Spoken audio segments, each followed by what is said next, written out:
After the unexpected rejection from Aki, it has been 4 days since Masamune hasn't attended school so naturally. His friends are unaware of why he disappeared. Fujinomiya, Ta, and Kojuro worry about his health as neither of them has been able to contact him lately either. They see Aki and Yoshino passing by their classroom and rush to ask about him to Aki. Aki responds to his absence with a casual attitude, telling them she was unaware too. They are a little shocked at her nonchalant behavior and receive a heavier shock when she tells them she wouldn't know because they broke up. Someone who is more dumbfounded than the three is Yoshino. She drops her stuff and asks Aki why she can't do that. Aki reminds Yoshino that she doesn't take her decisions on Yoshino's will and leaves after leaving no further room for discussion. It asks if Yoshino doesn't know either. Yoshino seems to be in a worried trance, telling them this is all a mistake, and she needs to do something about it. She decides to visit Masamune's house after school. A and Kojuro wish to tag along right away, but Fujinomiya takes a moment before expressing her will. Yoshino mentions someone triggering something they shouldn't have, which is a discreet dig at Fujinomiya. Ai and Kojuro are amazed to see how huge Masamune's residence is, but Yoshino and Fujinomiya seem to have experienced it before. Yoshino mentions it being incredibly awkward. Kojuro and they don't understand what she means, but they are about to get the gist of it. They ring the bell but get no response. Seeing the lights out, they worry about the family not being home, and Kojuro worries more about the puddings he brought for them. The word pudding might have had a summoning ability. Yoshino hears the whisper of Chinatsu via the intercom in the next moment, and Chinatsu appears fast in front of Kojuro, who loses his balance in surprise. After eating a good amount of pudding, she expresses her gratitude to everyone for bringing her delicious food. They then notice the dirty dishes lying around and ask if everything is alright around the house. Chinatsu mentions her mother being a little distracted lately. As if on cue, everyone notices the silent voice of a woman crying from upstairs. They all stand in front of Masamune's room as they hear his mother crying from inside. There are even clothes lying around the house, showing the house has been a mess for a good amount of time. They all look around his room while Chinatsu tries to address her mother, who is currently lying in a blanket burrito on Masamune's bed while crying about him. Chinatsu tries to get her out of her blanket that Masamune's friends are here, but she still only wants to see her son. She falls off the bed and then rolls around the floor, whining in front of the four as they stand there witnessing the weirdest parent ever. They are confused about why she keeps talking about Masamune leaving her. Chinatsu tells them Masamune randomly grabbed his stuff and decided to go live with his grandpa in Shinshu. Her mother started crying about trying to stop him, but he didn't listen. Chinatsu calms her down, telling the four that her mother not acting normally lately has resulted in the mess around the house. Yoshino mentions he and Aki went on a date last weekend. It seems pretty obvious that something went down at that moment. Chinatsu calls her brother for being an idiot and not listening to the ones who genuinely care about him. As they leave, Chinatsu assures to inform them if she hears from him. After Kojuro part ways, Dai and Fujinomiya discuss worrying about him even if they can't do anything. This seems to be the limit for Yoshino as she snaps at Fujinomiya for being the reason behind it all. She crosses a line by mentioning Masamune still not batting an eye toward her, only to be slapped by Fujinomiya. Fujinomiya calls her a hypocrite for hurting him too, by lying about her feelings and breaking down knowing she can never get anything out of it all. Yoshino stands there, mindlessly talking about her feelings not mattering in this, when Aki walks up to them from behind telling them to stop arguing and disturbing the neighborhood. She requests Ao to help Fujinomiya get back home and decides to have a chat with Yoshino. Masamune sits in front of a little pile of fire wondering about how he felt the same back when he came there as a kid. Except at that time, he had someone to hate and plot revenge against, and now he is just blank. Aki decides to put aside their status and talk to Yoshino, considering her a person who has done a lot of Aki. Yoshino agrees she has done a lot, but that was just a part of her job. Ali reminds her that putting aside her feelings and happiness was never a part of her job. Yoshino tries to deny liking Masamune, but Aki stops her and asks her to be honest. Yoshino breaks down narrating that she only meant to help them get back together, but the time she spent with him resulted in her liking him. Aki tells her to finally face her feelings properly and confess to Masamune. After Yoshino rushes, Aki finally lets her tears flow out. That helps Fujinomiya feel better by taking her to karaoke and telling her not to be sad as she will find someone who will reciprocate her feelings.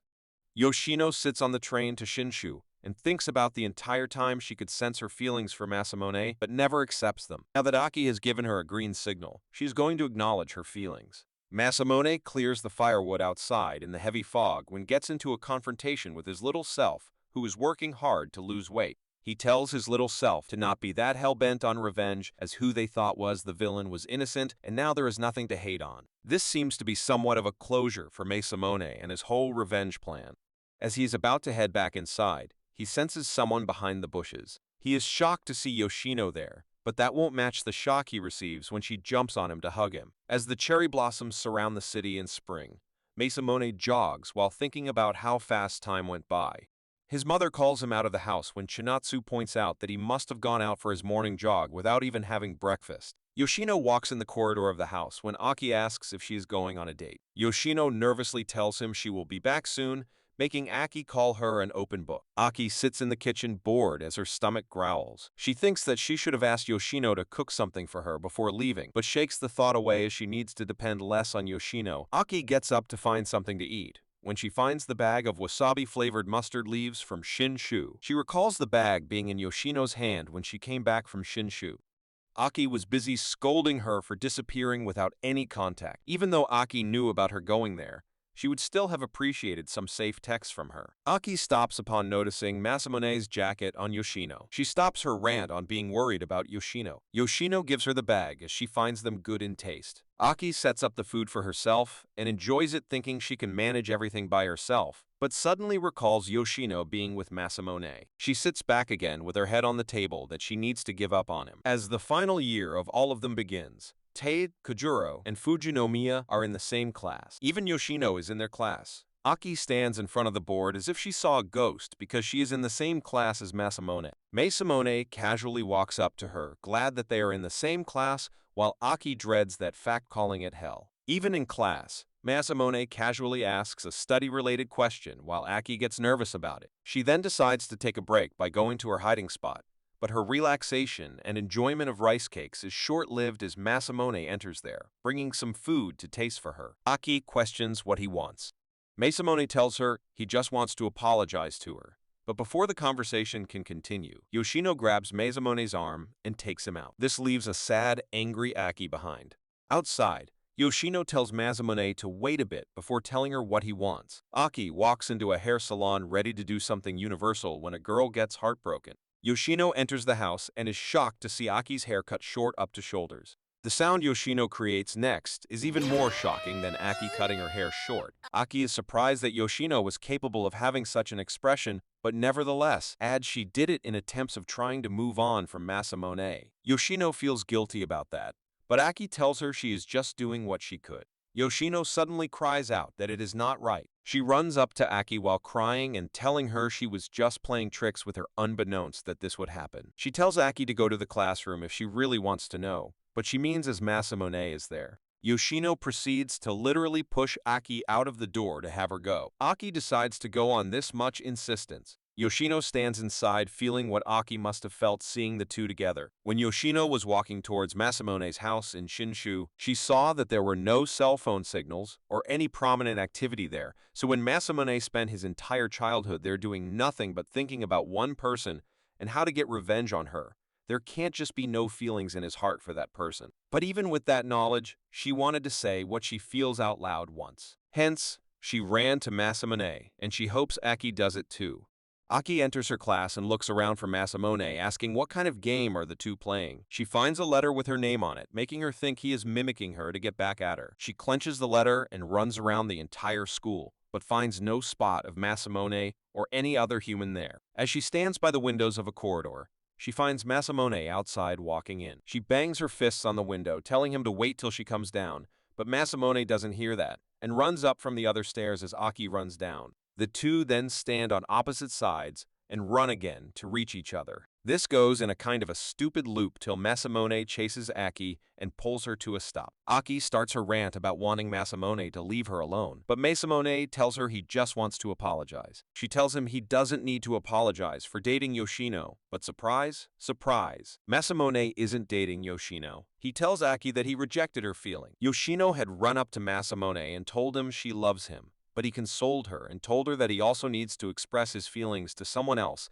even though it might turn out to be a waste. Even though heartbroken, Yoshino smiles at him, finally figuring out what he wants. Masamune actually came there for revenge, since he knew Aki would always reject his fat self, But when he realized she wasn't the bad guy in his childhood movie, things got confusing and disoriented for him. He didn't know what he wanted, and he made her suffer in his chaos. Masamune tells her about the letter in her hand, and him hoping she found it later. Aki opens the letter and is shocked to see Masamune wants her to be his girlfriend. Aki asks if he really likes her, making Masamune tell her that all his screw-ups can be fixed if he is headed her way. Aki asks if this is all about herself, making him casually accept that. This earns him the title of being egoistical and all the synonyms of the word Aki could come up with. And just like that, the two start dating with real feelings this time. At the post-festival party, everyone discussed the events of last year. Yoshino and Fujinomiya discuss Masamune not breaking out in hives because he felt safe around Yoshino, his master. Fujinomiya and Yoshino settle at the fact that they don't get to have Masamune, while Masamune and Aki enjoy the dance at the party after their usual bantering.